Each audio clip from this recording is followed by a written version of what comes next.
Okay, so let's get started because we've got 53 minutes left together, and I'm hoping that this is a really, really productive meeting. So if you haven't already marked yourself present, put a P. Unless you are a rebel like Mel, then you can put an X because that works too.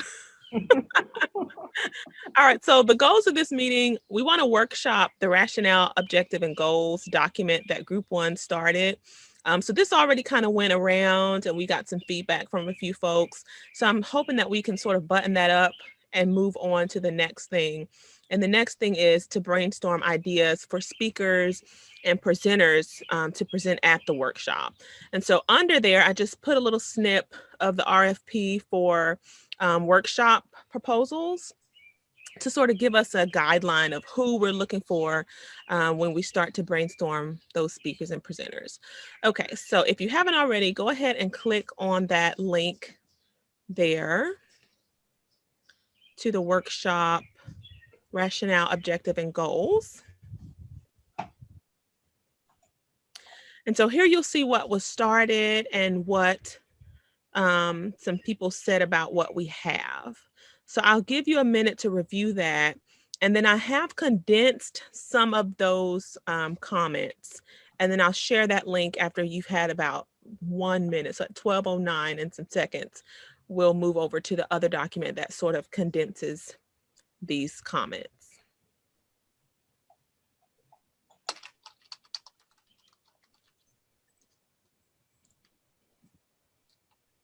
I'm only getting the agenda link here. Well,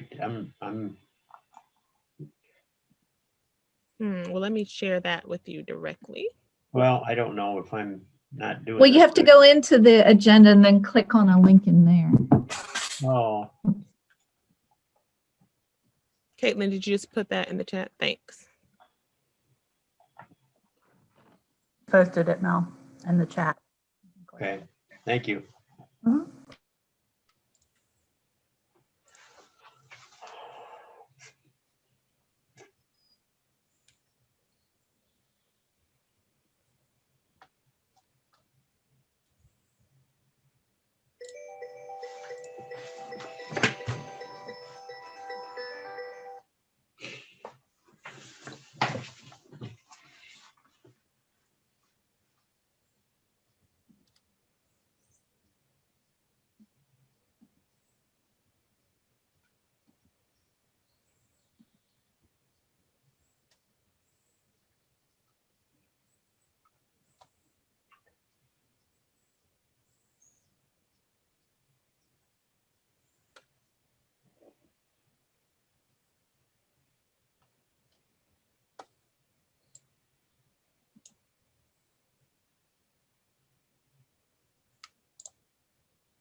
Okay. Would you like a few more minutes to sort of look at those original comments? Great. Okay, so now in the chat, I am posting a document where I have highlighted the content and then made it easier for us to work with it together. So if you'll go to the chat and click that link, you'll see that document. So the rationale, I did include Gay Stewart's comments, and I kept in mind the part about the person having a cow, which we do not want. So I did change some of the wording there to reflect her comments.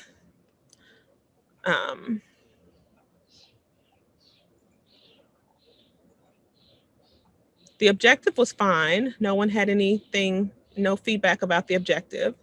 So if we can look at the goals, there was some feedback around the goals.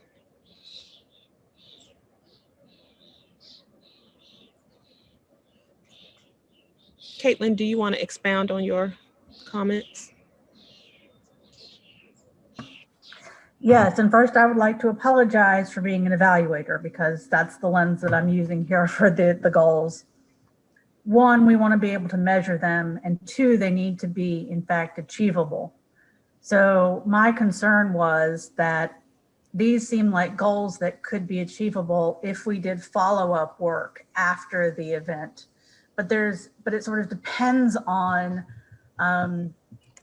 so for example, if we are really going to increase EPSCoR jurisdictions participation in NSF education and diversity programs, it is not likely, in my experience anyway, and I'm a flawed instrument here, so I could be wrong, but it seems unlikely to me that one seminar or session or workshop will eventuate in that kind of increase.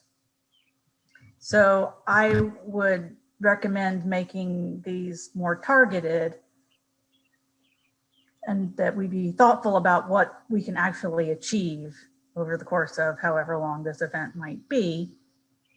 And consider maybe we recruit strategically to ensure that we're inviting people who have something meaningful that they want to do with what they learn at the event, at the conference.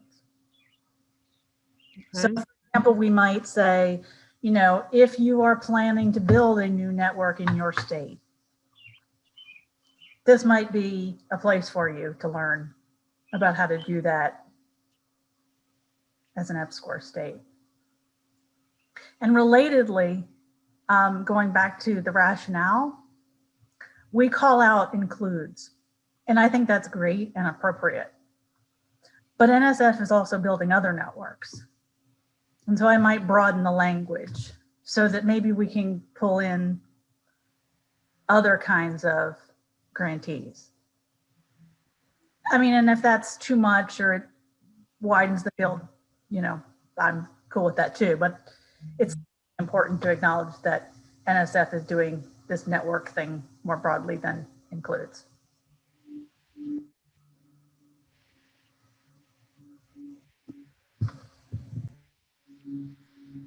Okay. So I heard you say to strategically invite people who may want to start a network so that we can more easily track and measure the outcomes if they were met or not. Well, it increases the likelihood that some of the longer term kind of goals could be achieved. Possibly. Okay. And then I heard you say we need to broaden our language beyond includes to include other NSF initiatives. Okay. Or other NSF network building initiatives. Okay.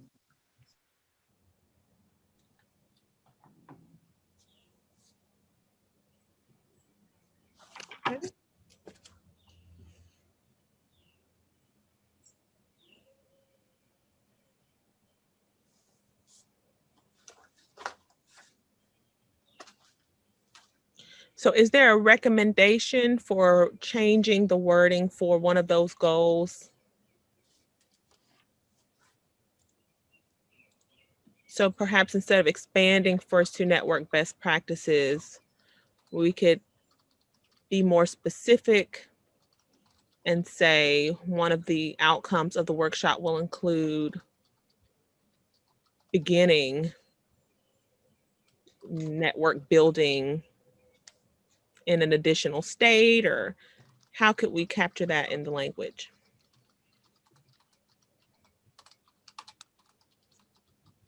I mean, I think it's appropriate and reasonable to say that we will share lessons learned, communicate them. If I remember right, your includes project has a stated a goal or objective of expanding to one or two additional states. Mm-hmm. So I guess my thought on that is, I mean, this workshop could be a way to help you achieve that goal, which is a different project, but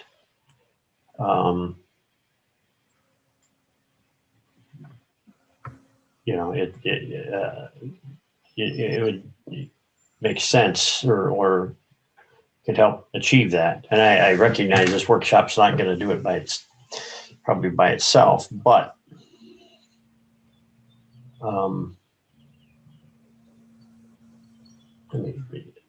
anyway. Yeah, no, I think that's a great point. I mean, and so we could have language like a goal is to conduct outreach to potential, I don't know what the language is, expansion sites, engage potential expansion sites.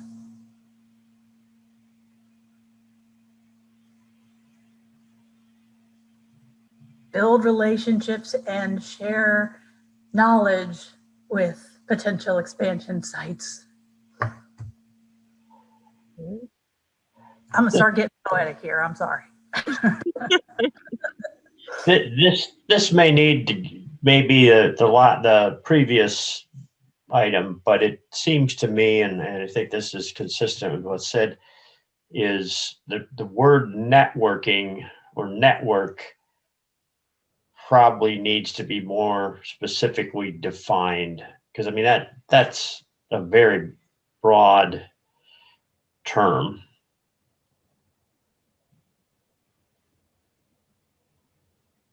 Yeah. Maybe we lean into the collective impact network language. Because that's what this is. We're bringing people from all kinds of different sectors all across the state who maybe have not collaborated together on a shared goal. So,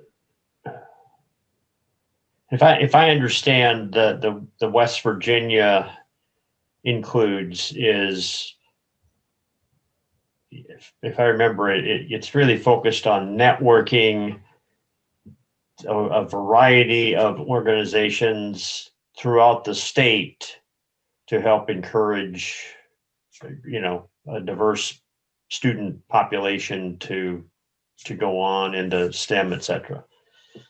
Is that an accurate? For the most part, yeah. Our priority is first generation, rural first generation STEM. Right. So it seems to me, well, I mean, the question to me comes back to, is this workshop, is it focusing on networking in a single jurisdiction, or in EPSCoR jurisdictions to achieve that, help first generation students and so forth. I mean, it just seems to me that the workshop needs to be more defined in terms of what we're networking, rather than just saying we're, networks. Because networks could be, researchers across the state networking on research projects that really have nothing to do with first generation students. My understanding was that part of the impetus for this was, yes, to expand what the First Two Network is doing to other EPSCoR states.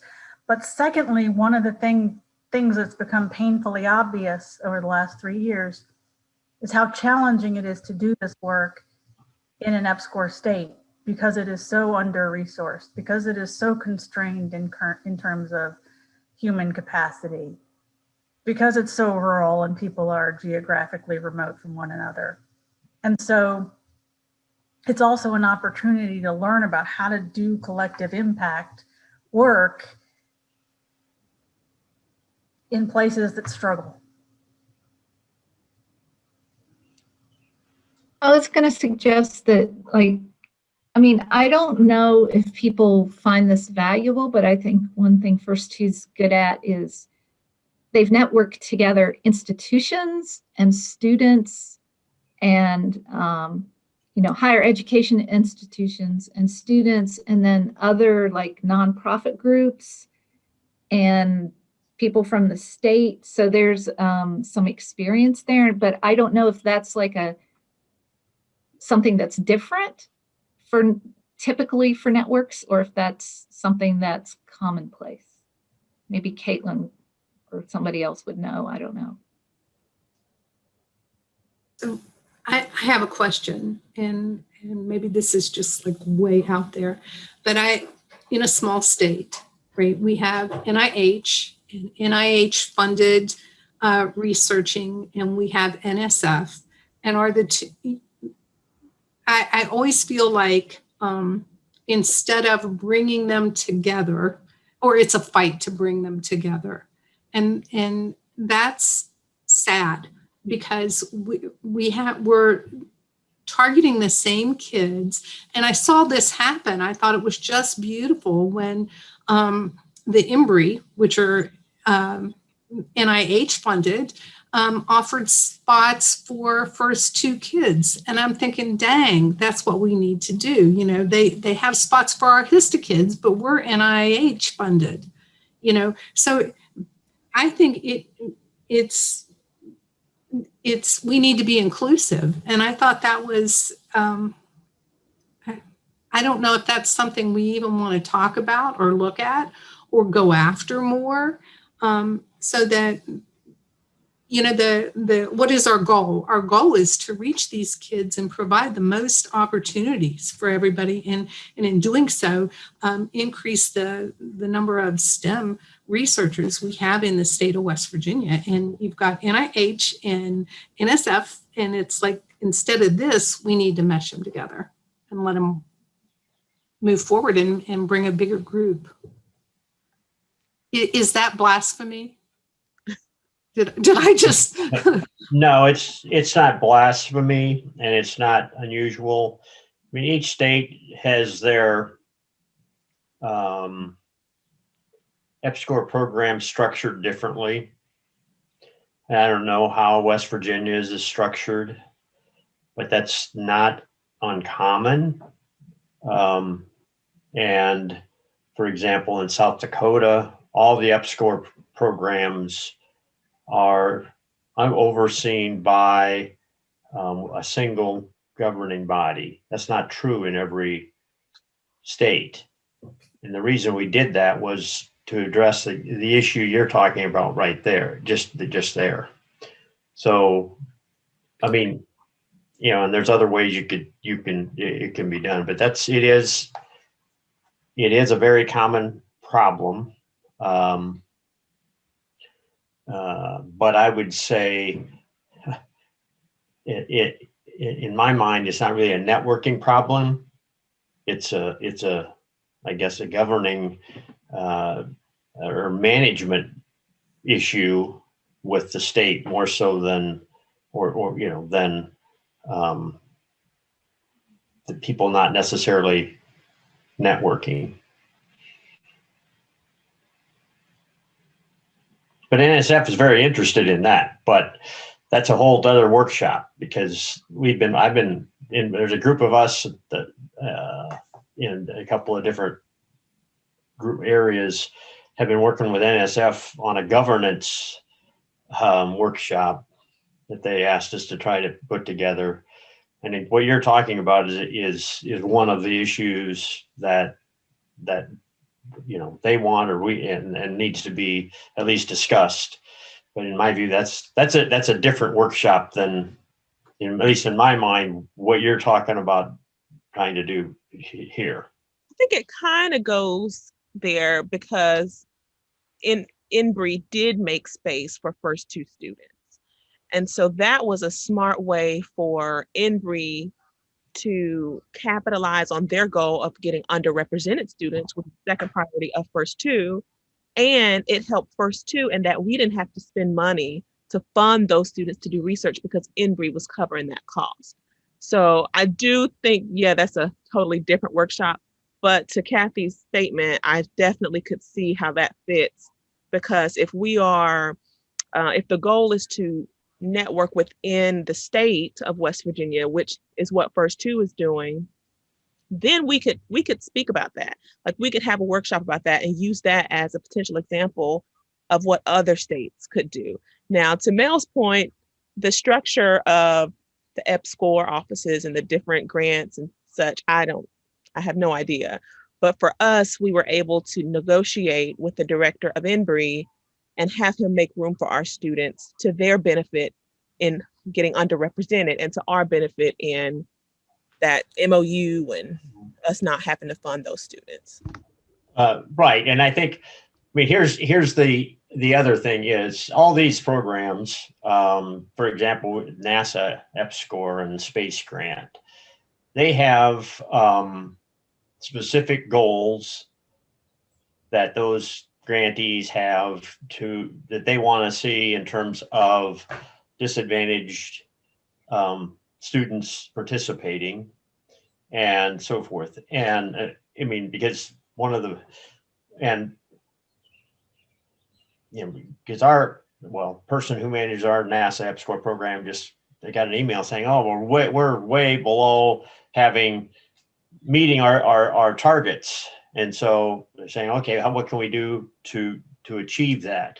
So if you network these groups, NIH, Embry has the same thing, NSF, Track One, NASA, they all have those goals. Well, if you can put together, and I think what you're doing here is showing how, whether it's West Virginia or somebody else, you put together this shared network that enables all these programs to be more successful. Yes. That's, what in my mind, the goal should be the goal for the state and for everybody, because, don't duplicate, don't, work together to achieve those goals, because they all have a similar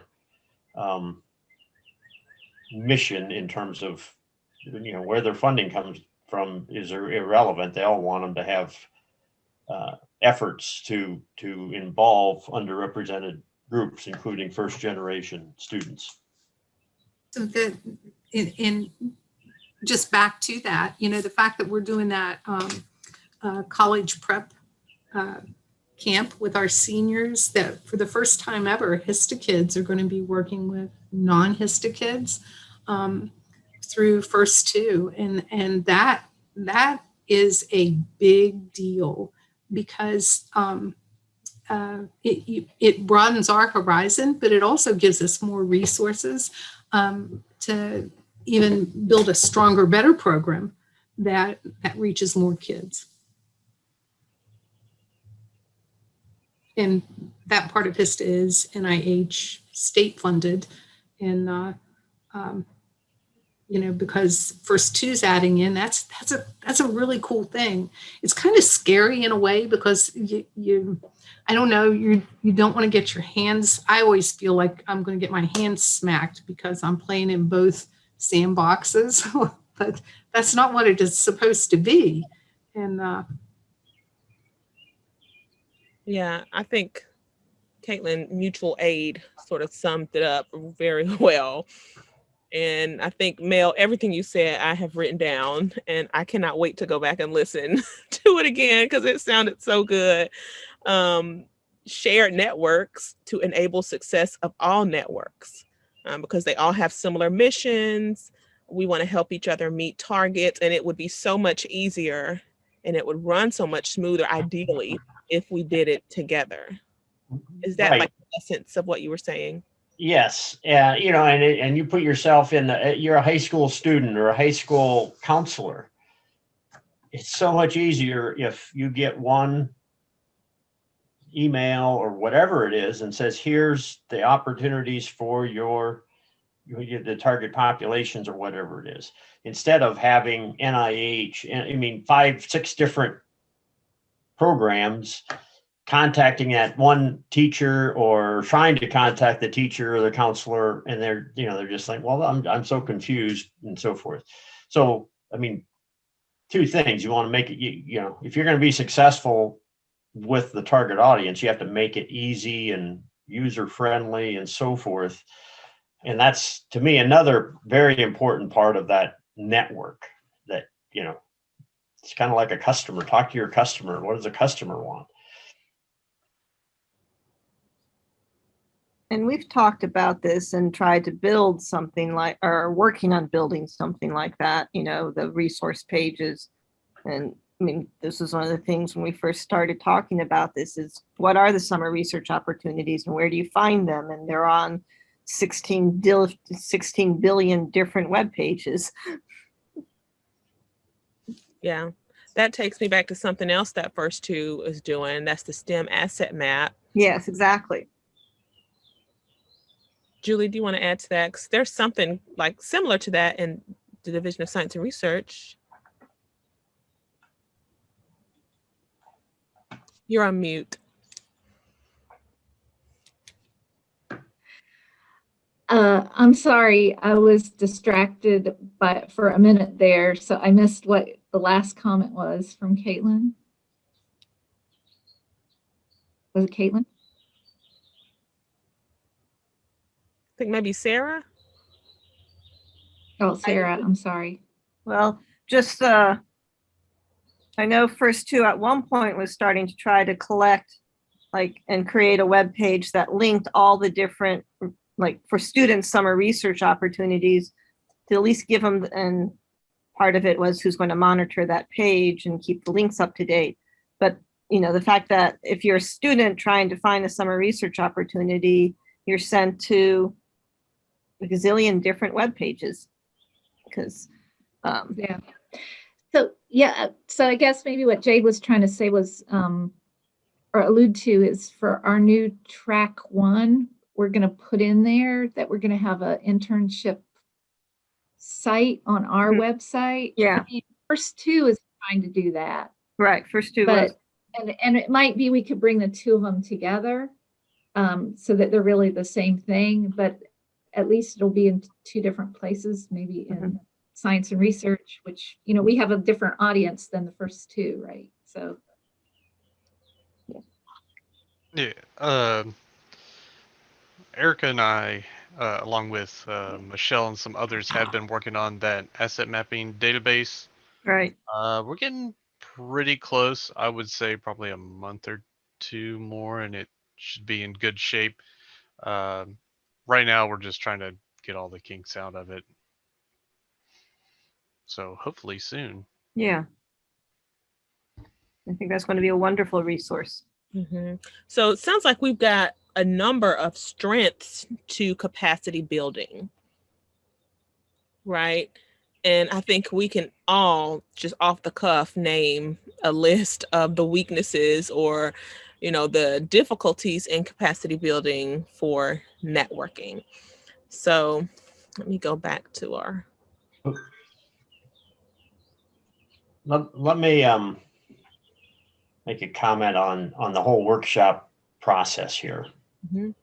What NSF is going to want to see is in the white paper, which you have to submit, is evidence that the EPSCoR community is interested in this topic and specifics about what topics you're going to be addressing. And the best way to do that is by doing some type of a survey of the various EPSCoR jurisdictions. And then you say, okay, here's the topics, here it is, etc., that you can put into the white paper. And so that, I think that something that if you're going to pursue this, that's one of the first steps you have to do. And then the second part of thing you're going to have to include in that white paper is your steering committee. And it doesn't have to be totally inclusive, because they may very likely come back and say, oh, you need to have a more diverse steering committee or something like that. But those are 2 things that, and to some extent your steering committee can help drive the questions that the survey process that you want to get from the audience that you're talking about. I just had an idea here. One of the groups we hadn't mentioned as building a network with that I think is really vital to people who have EPSCoR is industry, because, every track 1, you get asked to build a some kind of industry advisory board.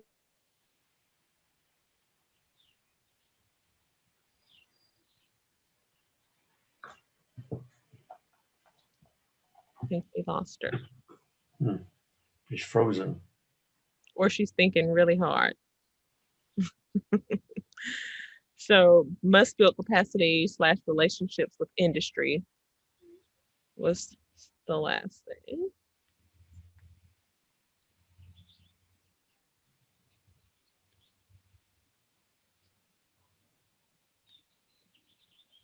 Okay, well, we'll just give her a moment to join us again.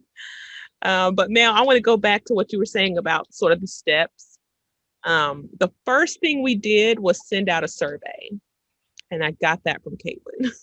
Who did you send that to? We sent it to all of the EPSCoR. There's like a listserv of EPSCoR. So we sent it to that listserv and gave them options. And Okay, I responded to that. That's how I got into this deal. Okay. Yes. So I am being careful to follow those steps, but I really love your reminder, and please don't stop reminding. But that's how we came upon this idea to strengthen capacity, or whatever the actual title of our workshop is. It was through that work or that survey that went out. And so I consider everyone here the steering committee.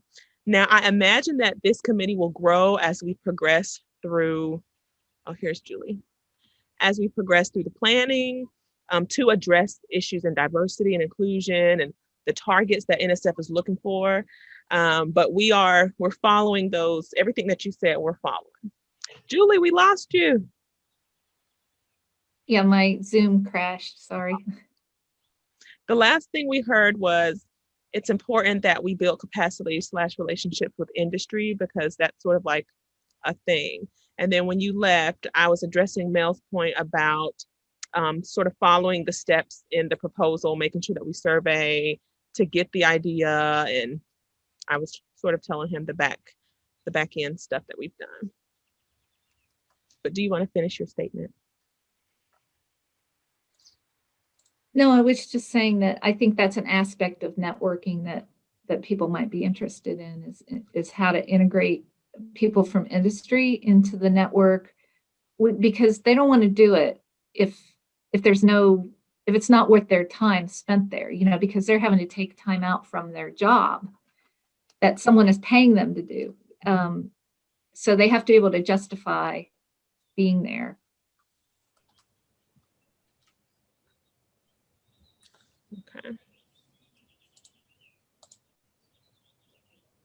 Okay, so it's 12:40. We've got 20 minutes left. I think we've got some good stuff here to start making some edits to our rationale and our goals, I feel. So can we just use these last maybe 5 minutes or so to start making some changes on that document, and then we'll move to brainstorming any ideas for appropriate speakers for the workshop. I hate to talk too much here, but first off, I think your survey needs to be you need to do another survey much more specific to identify the topics that your audience is interested in. Mm-hmm. One, that's first thing. Your steering committee, the second part of your steering committee is, and I think this goes a little bit to Julie's comment, you need representation of all of the different participants. So you should have a business representative, you should have a high school representative, etc., who can speak for that part of your network. Because you can't just have all university people in your network if you're trying to network with all these other entities. Okay. So I think you need to start thinking about that steering committee and then those things. And then once you get much more focused on what your topics are going to be, which can come from your steering committee giving you input and a more specific survey, then you can talk about who's a good speaker, who can give excellent examples of how they did this or did that. Mhm. Okay, that's first of all, thank you, and do not apologize for speaking too much because we need you in these meetings. So we need to be more specific on the topic that the audience is interested in, and so we'll send out another survey. We need reps, and this makes perfect sense. Reps from all different areas to be on this steering committee. And I think those were the two biggest points that you made. We need to do another survey after we kind of narrow down this a little bit more, and then add people to this meeting space, to the steering committee, to represent those different sectors that we're talking about for the workshop. And so for your survey, a suggestion I would have is that you put together, and this group could do this, here's 6 topic or potential topics we think, a number of people have talked about them, that should be addressed, and then have people in essence kind of vote on those with the option of saying, here's this. So that gives you much better data to put into your proposal than, hey, we surveyed everybody and they said, oh, workshop was good, but they didn't drive what the topics were. Yeah. And make it easy for them to respond and say, yeah, I think, here's ranked 1, 2, 3, 4, and 5 or something like that. Well, and then having another where they can suggest a topic that we may not be on that list. Okay. And all this would be around capacity building, correct? Well, whatever you want to say it on, whatever you wanted to get. I mean, you should focus it down to, I would say more on networking or again, that's why I think you need to define networking better. And that survey should go, in my view, beyond just the project or EPSCoR project directors. You should also be surveying, especially the education and outreach people. I don't know if you included that in your survey or not. That's so you need the different aspects of the EPSCoR program, not just the project directors. Okay.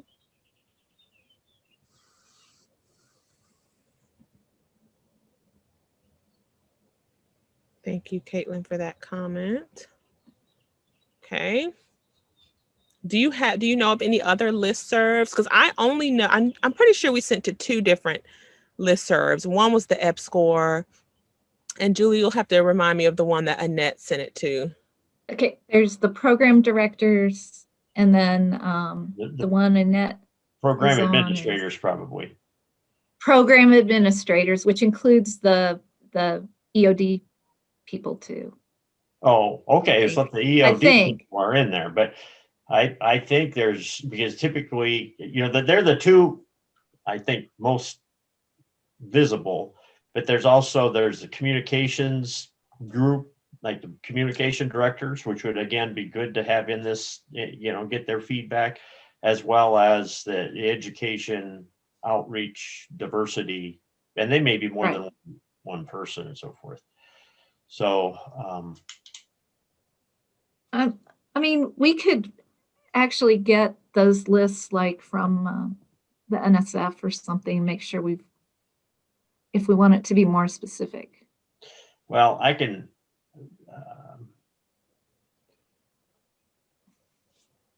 yeah, and what I could do, and I think I can find out, well, I know I can, who the chair, there's a chair of each of those groups. Right. And like the fellow from South Carolina is the chair of the PD council and so forth. And so I can find that out, and then there's a distribution and so forth. But you need to be succinct and easy so you get the information you need. Mm-hmm. Because if I remember very well, your survey was kind of very open-ended in terms of, anybody interested in first-generation students and so forth. So I don't know what kind of something more like a Google form or something that you fill out and make choices. Yeah. Like Caitlin knows all about that kind of thing. Yeah, she's putting them in the chat and I'm scooping them up and adding them to the minutes for this. And I can tell you, you know, for track ones, NSF will tell you that, and even as a project director, but NSF will tell you that one of the challenges often is the, you know, the whole education outreach diversity piece of the track one proposal. And it's just like broader impacts proposals for researchers.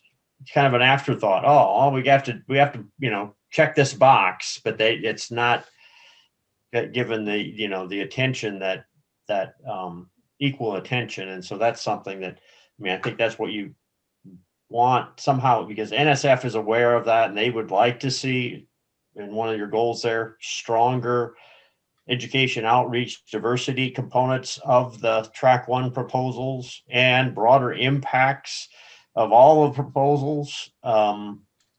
And so, you know, I think in many cases, having that network available to researchers, you know, and everybody, so they can plug into it, not try and recreate their own, whatever they're going to include, strengthens it and also makes it easier for the PIs. But that's got to, you know, somehow that takes work to develop that network so that they can do it. And it's the other way around too.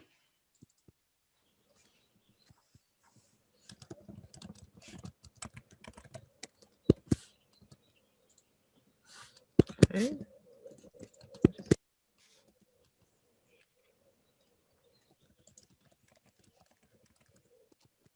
Okay, so Caitlin has pretty much given some things based on what we've spoken about in this meeting.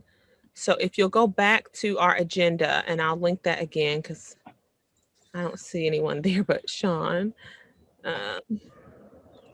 Caitlin says these are just ideas, but since we're together, I would love it if we could have these ideas out of this meeting and perhaps get that survey sent to the right people.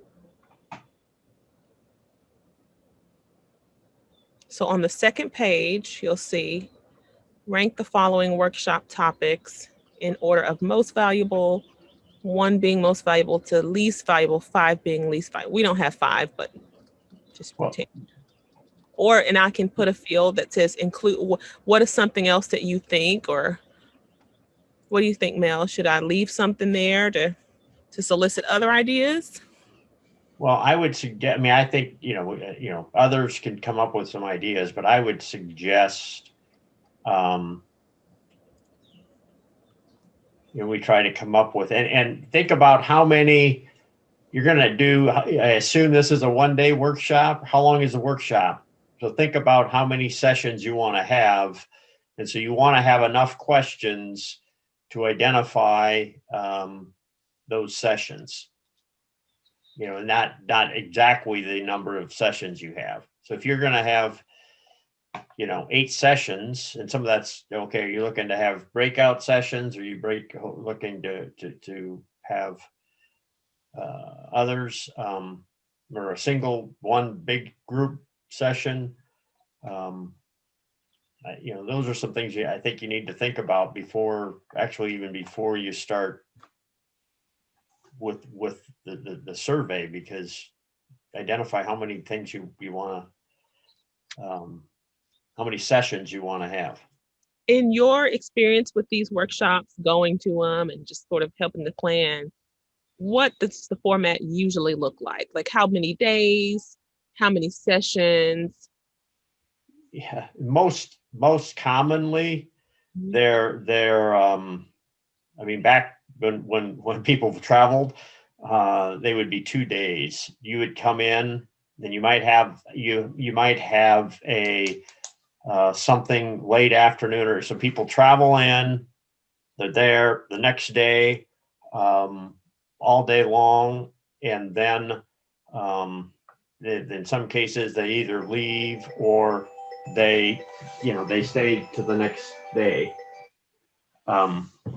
So, I mean, that's the most common, because the vast majority of your money for your workshop is going to go to pay travel for people to come to the workshop. So you have to keep that in mind. Okay, you know, airfare, your hotels and so forth. How many people can you support coming to your workshop? So, like I said, most commonly you have, it's a really one day with either something typically introductory or welcome reception or something like that, and then your full day of sessions. And most commonly, boy, I don't know. I think all of them I've ever been to have been one group session, because when you get down to it, you're not talking about that many people. Okay. How many people? That was my next question. How many? Well, you can do the math. You're going to get, No, pardon? no, please don't trust me with math. But anyway, Typically, this is going to be a $100,000 award, or 99,000, whatever it is, and you've got 27 EPSCoR jurisdictions. Very frequently, the goal is to have a couple of participants from each 2 to 3 jurisdiction. Don't necessarily always get that many, somebody from each jurisdiction, but that's kind of your goal. So, I mean, I would say typically you're going to have a group of probably 50-ish, 50 to 60 participants, and that'll be driven by the cost of travel and speakers and so forth. That all comes under that $50,000 dollars you've got.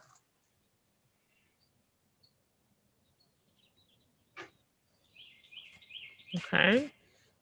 And when you say a full day of sessions, 6 to 8, is that ballpark?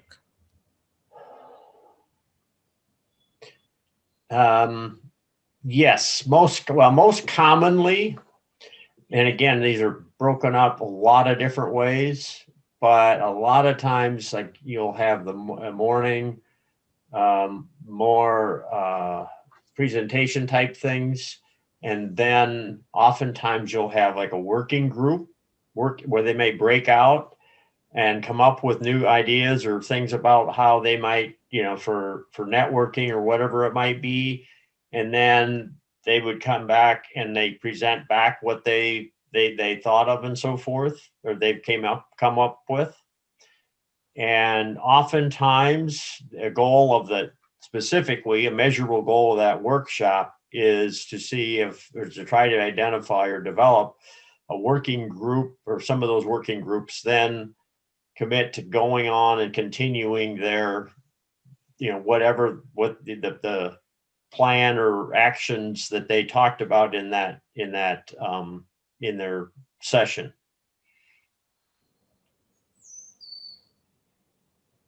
So a couple of years ago, Montana, and Ray was on this earlier, did a workshop focused on Native American, with Native American focused. Had a lot of tribal colleges there, so forth. They did presentations. Then there was work groups and so forth. But one of the outcomes of that, ultimately, one of the outcomes, probably the biggest outcome, was the group which ended up being 6 EPSCoR jurisdictions coming together and actually submitting an includes proposal, which wasn't funded, but we then submitted, or EPSCoR gave us an opportunity. They liked what we did, so they said, hey, we'll give you an award, or submit a proposal for a 1-year award to do some preliminary work, which we did. And then last January submitted a includes proposal with those 6 jurisdictions. And I don't remember, there's probably 20 tribal colleges in those jurisdictions, all part of this Circles Alliance, it's called. And that was, you know, an outcome of that workshop. So gives you an idea of at least that example of the workshop.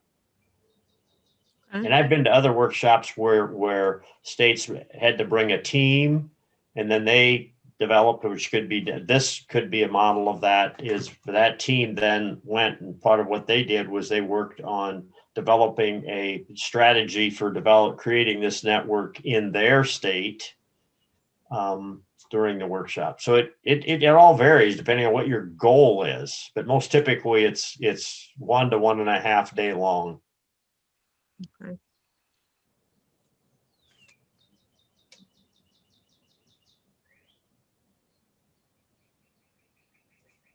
Well, that gives me a really good idea of sort of the format of this thing.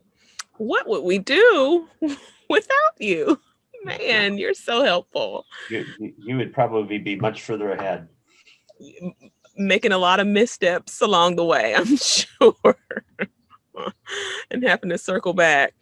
Okay, any other thoughts? We've got just 2 more minutes. I've got a lot of notes and just things that I'll write up and send. Yes, Kathy? Oh, you're going. Okay, bye. Any other thoughts? No? Going once, going twice? Okay. So I will write this up. This has been really, really great, a really great use of time. I'll write these ideas up and I will submit it to everyone here and those who couldn't make it to give some final input once you see what's going to go out to everyone. Mel, if you have any other contacts or listservs or anyone that you think it should be sent to, if you could share it with me, or when I send it, you could just forward it. It's whichever you prefer.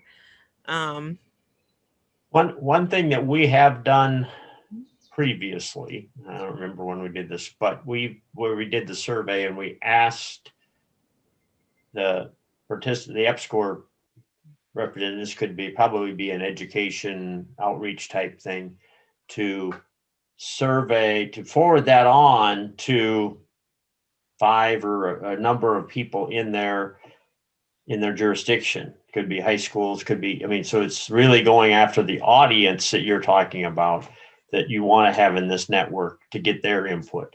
So just another thought on that survey to try and identify what the issues or barriers are to these things happening. Okay. And again, it really depends on exactly what specifically you're trying to, your workshop is focused on. Mm-hmm.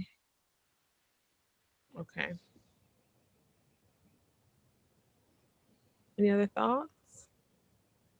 No? Okay, it's 1 o'clock on the dot. I will send up a debrief and I am going to stop the recording and we'll have that